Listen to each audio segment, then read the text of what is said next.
All right, we can get started. So hi everyone, my name is Dan Brugman. I'm one of the co-chairs for the ITE Safety Council meeting, and joined here with Christian Sternke, the other co-chair, who will introduce our speaker. But just a couple general housekeeping things. We're still meeting about 3 times a year. This is our summer meeting, late summer meeting, and we're going to have a fall meeting sometime in the November timeframe is what we're planning for. And we are recording this meeting, and we will send out that link afterwards. It'll be posted to our YouTube playlist in case you're missing it, or if you want to re-reference it later. So yeah, please, I'll pass it over to Christian here. Yeah, thanks, Dan. Again, I'm Christian Sternke at TADDY and one of the co-chairs. And today we're lucky to have Eamon Campolitano, who's a senior safety research engineer at Waymo. I actually saw him speak at the AAA conference in Madison earlier this year and thought it would be a perfect guy to have come give us a presentation for our safety council since he had a lot of great information. Just a little background on Eamon. He received his PhD in biomedical engineering and mechanics from Virginia Tech, and he has extensive experience in injury assessments. His research interests include injury risk model development, vulnerable road user safety, and injury biomechanics. So with that, I'll pass it off to you, Eamon, and we're looking forward to hearing what you got. Awesome. Thanks, Christian.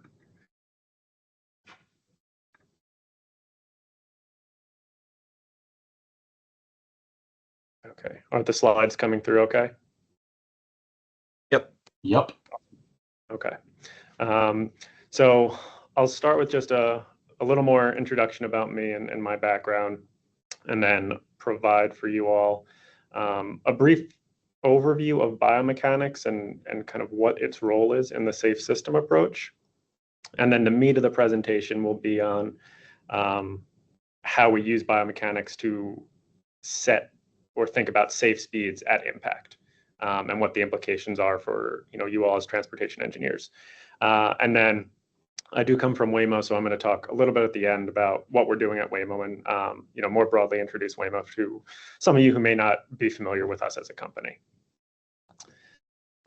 So as Christian mentioned, right at my undergraduate work, I did my bachelor's at Lafayette College, got a mechanical engineering degree there, and then my master's and PhD in biomedical engineering from Virginia Tech, where my research focused on the biomechanics of concussion in youth football players, and then also doing crash testing and injury risk assessment for impacts from drones, specifically delivery drones. From there, I moved on to Exponent in their Philadelphia office, where I worked for 3 years.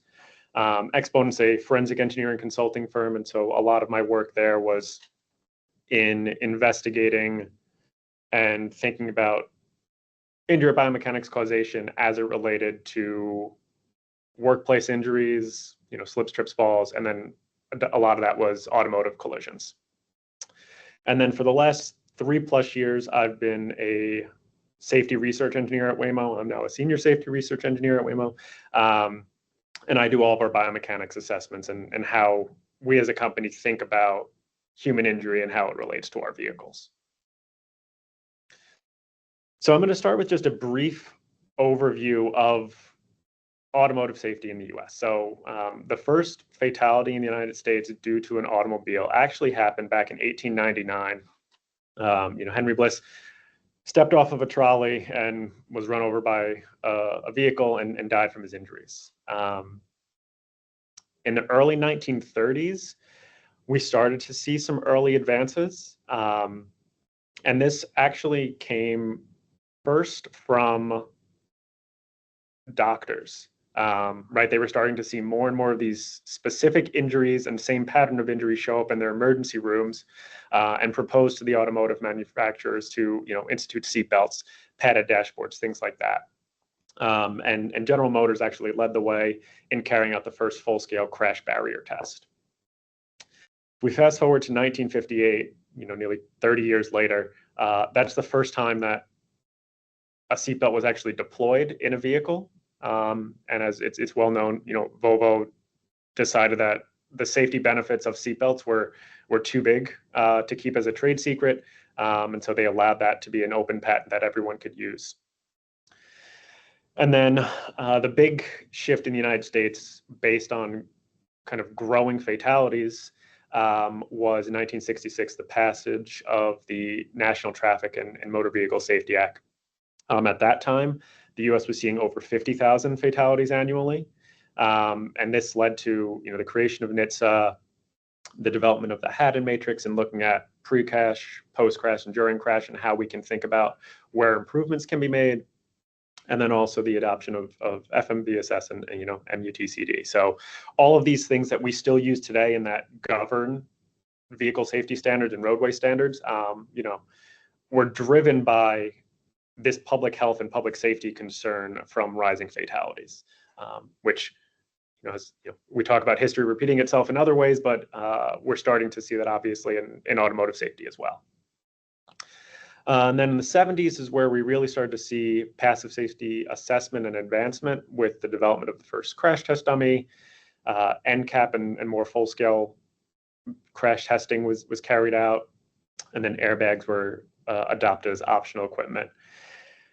And then since about 2000, we've seen the dawn of active safety features that are really aimed at mitigating the energy associated with a crash before those safety features have to come into play. So for those of you who may not be familiar, I just want to share what is biomechanics. So it's the application of physics and mechanics to biological systems. So here we have a crash test video, right? The crash test dummy is exposed to forces that may or may not be associated with injury when it's in a collision.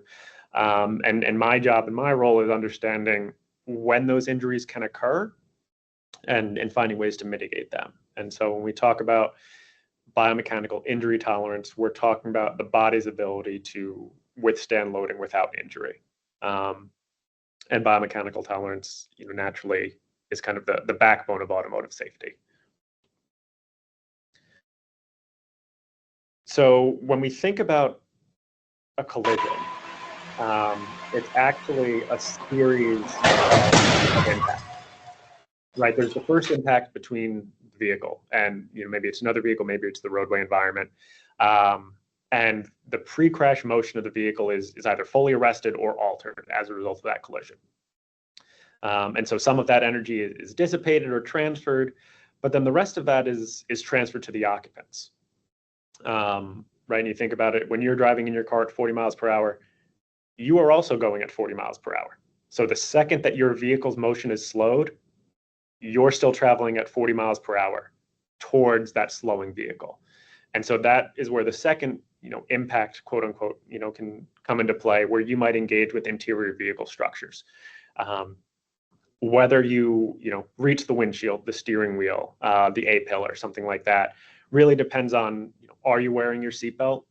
Do the airbags deploy, right? Is your motion and loading able to be ridden down by some of the passive safety features? And then the last impact is the internal organs within your body that also have inertial motion relative to your skeleton.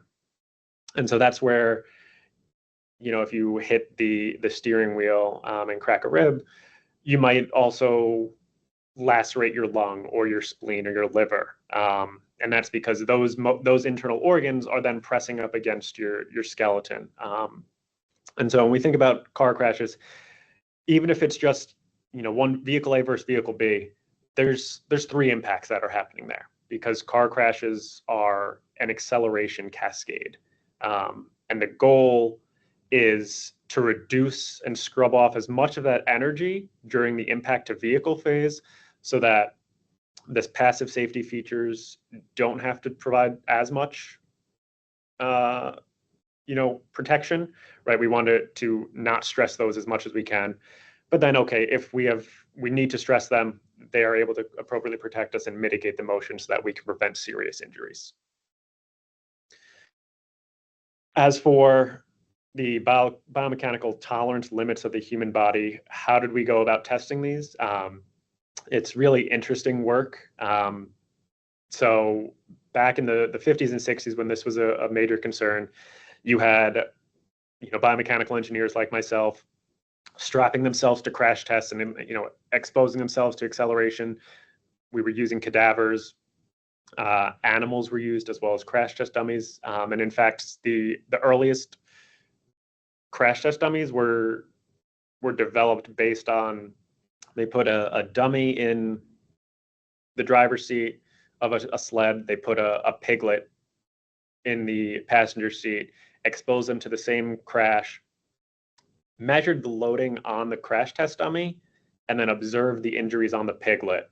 And that's basically where all of the where all the tolerance limits for different parts of the body come from, is those early tests.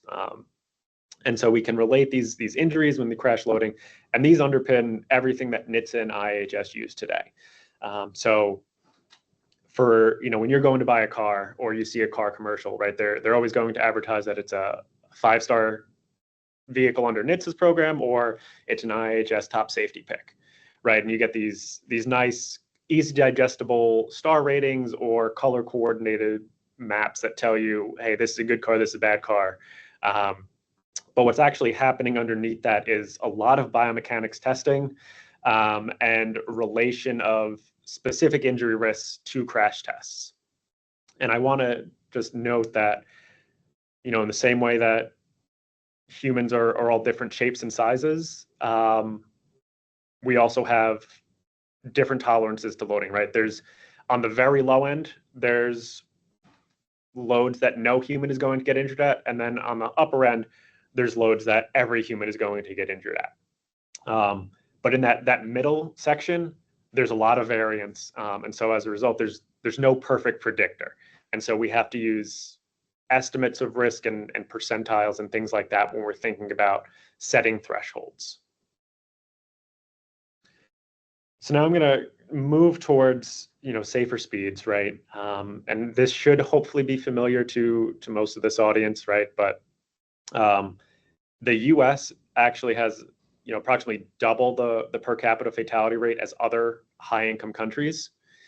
And while that is a cause for concern, there's also the benefit of knowing that, if you take Vision Zero and a safe system approach seriously, at the national level, at the local level, you can see broad safety impacts across your country. The US, in particular, has a speeding problem, right? 30% of traffic fatalities in the US were due to speeding.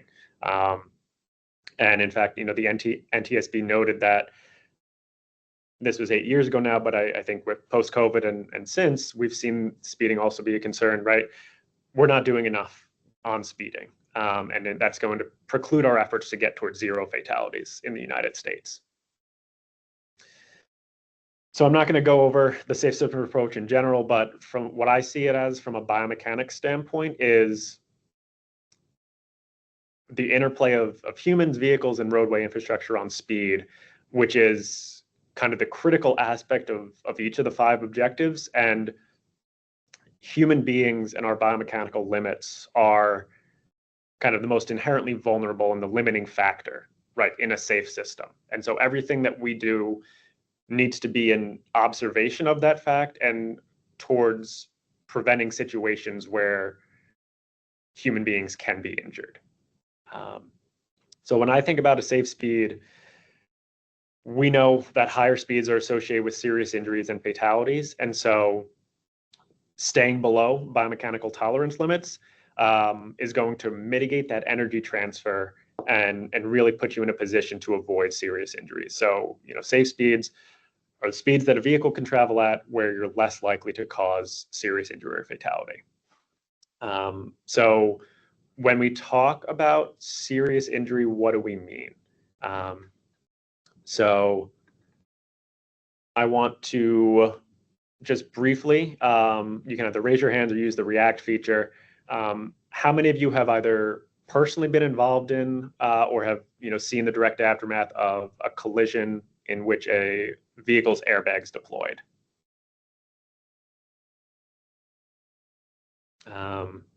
Right, so that a fair number of us. Now, this can be for, for everyone. Use that same react or raise hand feature. How many of you would consider a collision where the airbag deployed as a serious injury type crash?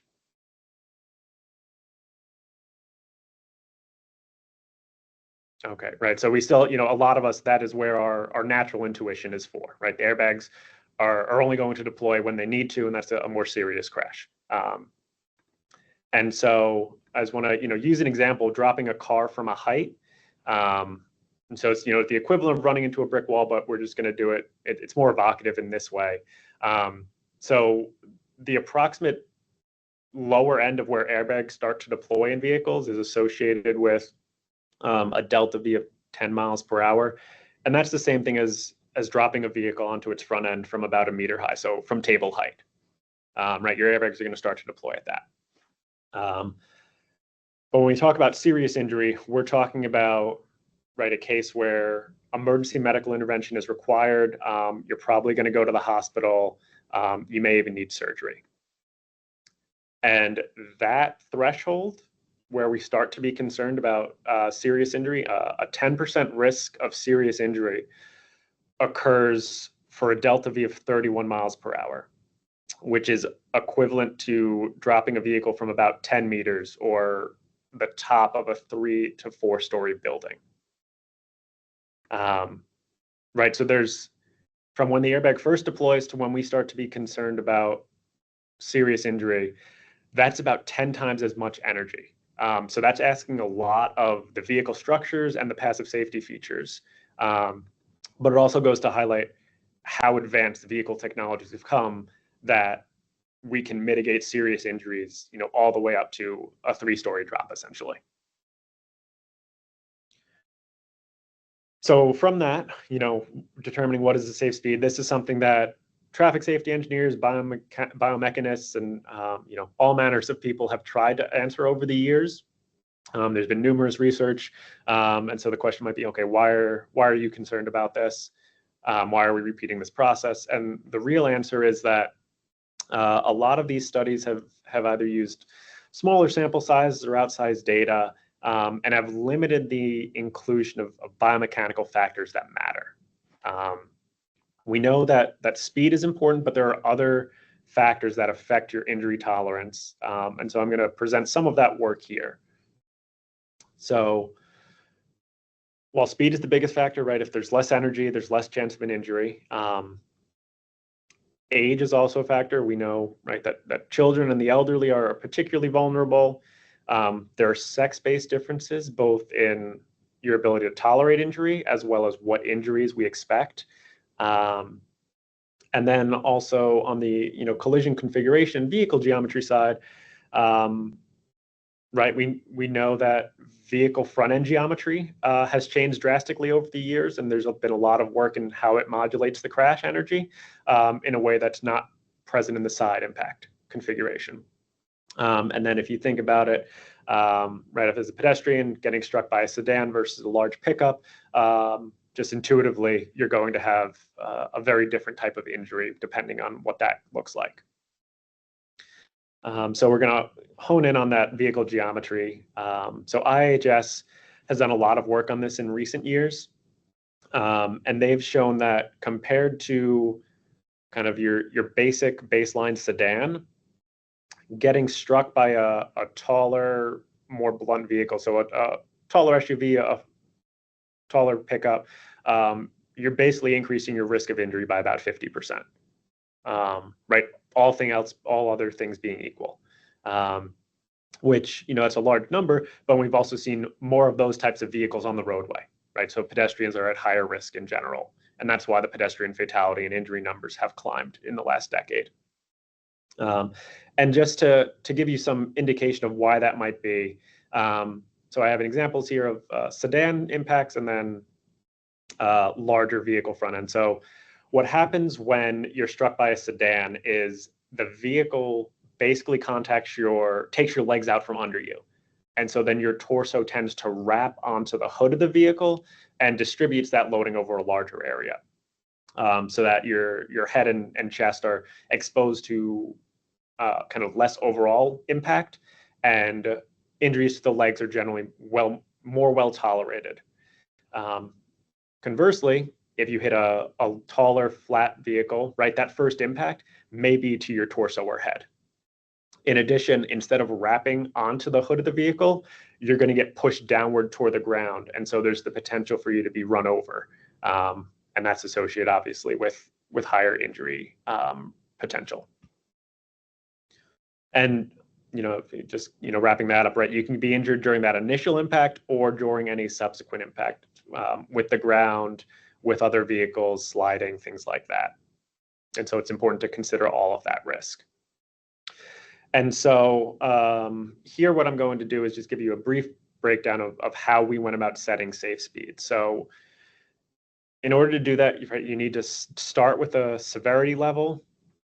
And there's ways of looking at what injury coding system you want to use. Do you want to look at a specific probability of injury, 10% risk, or do you want to have zero tolerance? As I've mentioned before, because there's no perfect predictor, zero tolerance doesn't really work.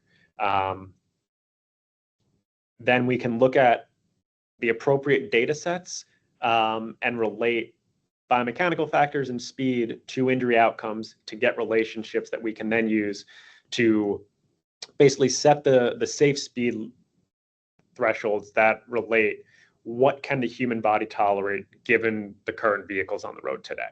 And so that's what I'm going to present to you today, with the goal being that you can leverage these in your day-to-day when thinking about, a particular intersection or troublesome, a hotspot. Do we need to change the speed limit? How do we think about that? And thinking about it from the human-centric side of things, and maybe less so from a traffic flow standpoint. And so for this, we're using serious injury thresholds, which are a maximum abbreviated injury scale score of 3. We're leveraging the most in-depth and best representative crash databases available to us, both from the United States and abroad. And we're going to consider biomechanical factors beyond just speed. And we're looking at a 10% risk of injury. And so that's not going to mean that if you're below this threshold, no one ever gets injured, or above this threshold, everyone is, injuries expected. But it gives us a good indication of where we can start to see, injuries pop up. And so here, I'm just going to give a brief overview of how we actually get to these injury risk models that relate injury outcomes to risk of injury. So the first step is collecting in-depth crash data. NHTSA actually maintains a nationally representative sample of tow-away police-reported crashes each year and does very rigorous investigations looking at scenes and vehicles, police reports, medical record reviews, and makes that publicly available. And then researchers like myself can then fit statistical models to that data. We know age is important, sex is important, vehicle type is important, speed is important, right? Let's plug that into a model with these objective injury outcomes and see what relationships we get. And then we can use those models to inform predictive estimates. In this case, we're looking at, what is a 10% risk of injury? And sharing that out with various stakeholders. So if we look at vulnerable road users, so our pedestrians, cyclists, and motorcyclists, they have less protection available to them during a collision. And so their serious injury threshold are going to be lower. So for pedestrians, it's around 20 miles per hour. For cyclists and motorcyclists, it's around 30 miles per hour. This, I want to note, right, is not the speed limit that needs to exist on the roadway. This is the speed of the vehicle at impact, right? So if the roadway speed limit is 25 miles per hour, 30 miles per hour, but you're able to brake before you hit the pedestrian so that you get to, 15 miles per hour, you would be below that threshold. But I do want to note, right, this roughly 20 miles per hour for pedestrians has sort of seen a takeoff, not only in the United States, but across the world, where urban cores, the major dense urban parts of various cities have lowered their speed limits to 20 miles per hour, sort of in observation of this fact that pedestrians are going to be walking around in these areas. We cannot stop that. And so keeping the speed limit around that 20-mile-per-hour area for those urban cores makes sense because of all the interactions there. If we then look at vehicle occupants, right, we talked about this before and we saw the various crash test videos, right, the vehicles can crush, there's airbags, there's seat belts, and so there's safety features that can ride down the energy of the crash, but it's not evenly distributed around the vehicle. Right, so when you're struck on the near side of your vehicle, you can only tolerate an impact up to around 45 miles per hour. Whereas if it's a full frontal or a head-on, it can be closer to 62 miles per hour. And then rear ends, there's just such a big offset from where you are seated to where the impact occurs that the threshold's much higher. And so this is, with the current vehicle technologies in place, right? If I were to have done this 20 years ago, these thresholds would have been much lower. And ideally in another 5 to 10 years, if I were to repeat this exercise, we would see these thresholds have bounced further to the right as well. And so I mentioned at the outset that a lot of other people have done work like this. So I just wanted to provide you a comparison to, what they found with what we found. And the blue dots represent the present work, and the box plots are what others have done. And you'll see that by and large, we're pretty comparable and consistent. And the primary reasons for discrepancies are kind of data source censoring and biasing or a different injury severity definition. But this highlights when you're incorporating additional factors that go into this, you can add a little bit more information into the model that allows you to get a more accurate representation of average risk. And then when we're thinking about safer speeds and roadway speed limits, as you all know, right, we need to consider all of the potential road users interacting in that environment, but also what are some of the most common crash configurations, right? Yes, pedestrians could theoretically end up on the highway, but it's such a rare occurrence, right, that there's no reason that we don't have 20-mile-per-hour speed limits on major interstates, right? There's barriers, there's laws, things like that prevent pedestrians from predominantly finding themselves on the highway, that we can tolerate higher speeds on those roads. And then I just want to kind of close this out by looking at all the thresholds I presented were for population average age. But then I noted before that increased age is associated with decreased tolerance. So if we look at 65 years old specifically, how much do those tolerances change, those speed thresholds change, and they drop considerably. Right, but I think if you were to go to any of your jurisdictions and say, hey, we need to drop the speed limit in downtown Milwaukee to 10 miles per hour because elderly people could be seriously or fatally injured at that point, right? That's a non-starter, right? So there's a balancing act that needs to play out in terms of how we think about these thresholds. But it's important to note that how these relationships change. So you might be wondering, okay, you say 21 miles per hour is the threshold for pedestrians. What happens if we're above that threshold? So if you're on a 25 miles per hour roadway going 25 miles per hour, or if you're like 10% of human drivers, which we've found to exceed the speed limit by 5 miles per hour on these same roadways, you might be going 30.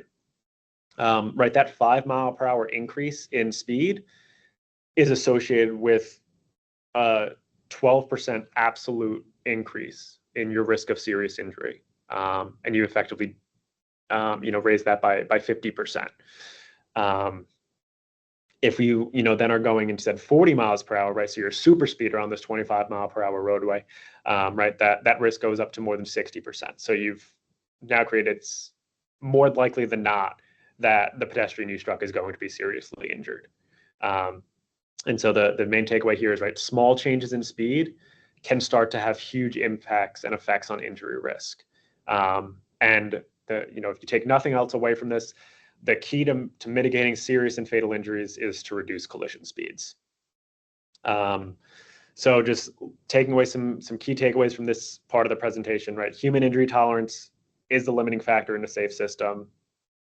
Car crashes are an acceleration cascade that can result in injury, and so mitigating those along each step of the collision process is important. And then, as I just noted, right, reducing collision speeds is how we can reduce serious injury outcomes, because speed and injury risk can start to have an exponential effect sort of at higher speeds. So now that's the meat of the presentation. I just want to close for the last 3 or 4 minutes of my content by just talking about what we're doing at Waymo. And so I have a brief video that our marketing team has put together that we share publicly that goes over. It has always been in our nature to chase new firsts, to experience something before anyone else. It's part of what makes us human.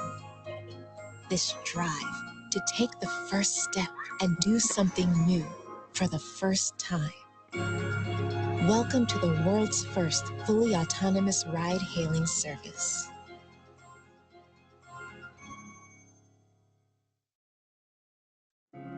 Right. So Waymo is a fully autonomous driving platform, and we have been serving riders publicly in Phoenix, SF, and Los Angeles for the last few years, and most recently in Austin and Atlanta.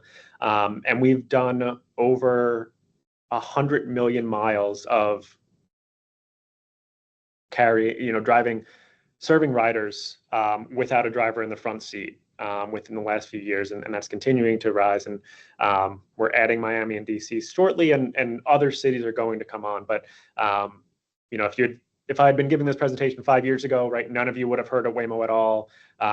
It was still very much a project, and now it is actually a product in place that you can use, and you can summon it the same way that you would an Uber when you're going to a new city. And so I'd encourage you, if you're in any of these cities or traveling anytime soon, please give it a try. It is a really unique and surreal experience. How we at Waymo think is that we've designed the driver, as we call it, based on the principles of Vision Zero and the safe system, right? And so we strive to keep away from the injury tolerance boundaries, and so we do we follow the posted speed limits. We practice defensive driving, encourage and work towards high seatbelt compliance, pay particular attention around VRUs.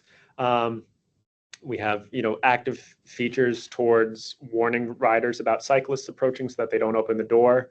And then we try to source the best available modern vehicles. And so we actually looked at the effect of the Waymo driving the speed limit in comparison to the vehicles that we drove around us on the roadway.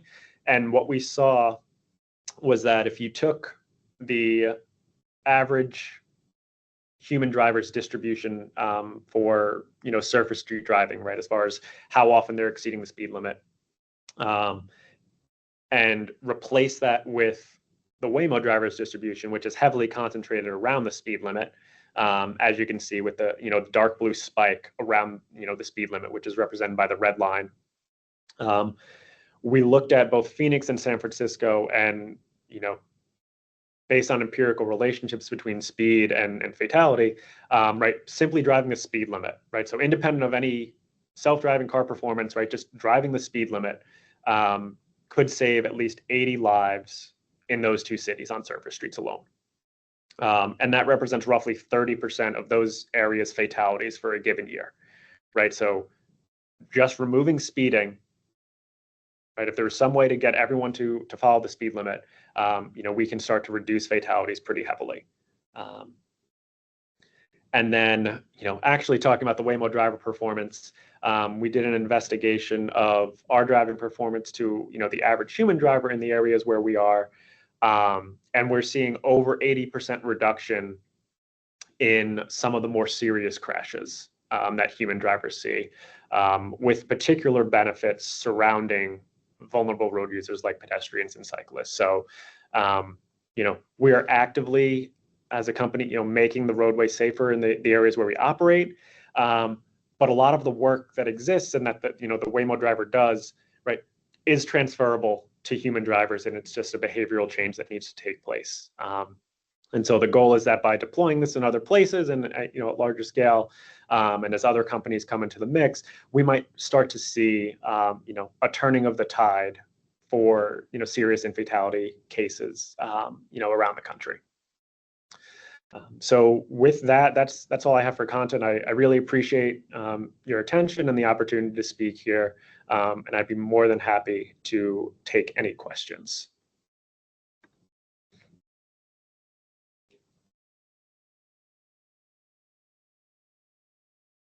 If anyone has any questions, just feel free to unmute and ask or type it in the chat and we can get it to them that way.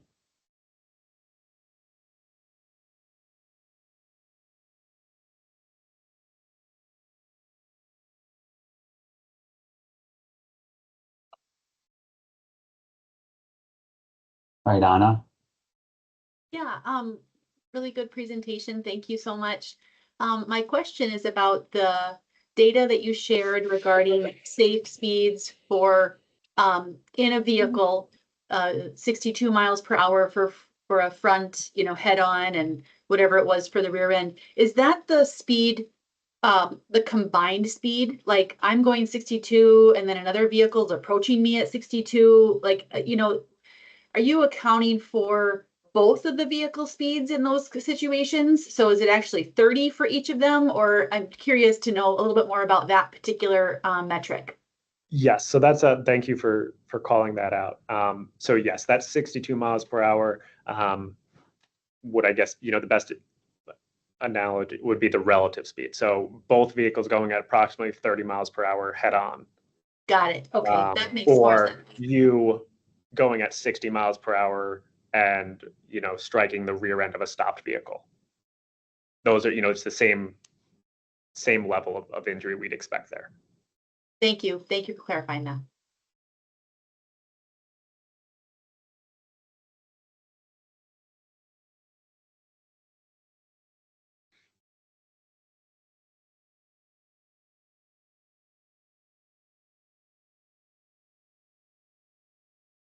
Well, it doesn't seem like there's any more questions at the time, but we can always reach out to them if any do arise. Thanks, Eamon, for really wonderful presentation. It's a good view from a different side that some of us look at, seeing all the bodily injuries and everything from the crashes. So I'd like to say thank you. And as Dan mentioned, it was recorded and it'll be put up on the Safety Council's YouTube channel if anyone else wants to watch it later. And with that, I think we'll have another presentation towards the end of the year, right, Dan? Yeah, and if you have any other topic suggestions, please feel free to reach out at any time to myself or Christian, and we'll get you guys on the topic list, or we'll try to find a presenter on that topic. Yeah, thank you, Eamon. Yeah, thank you very much. You all. Everyone have a good rest of your week.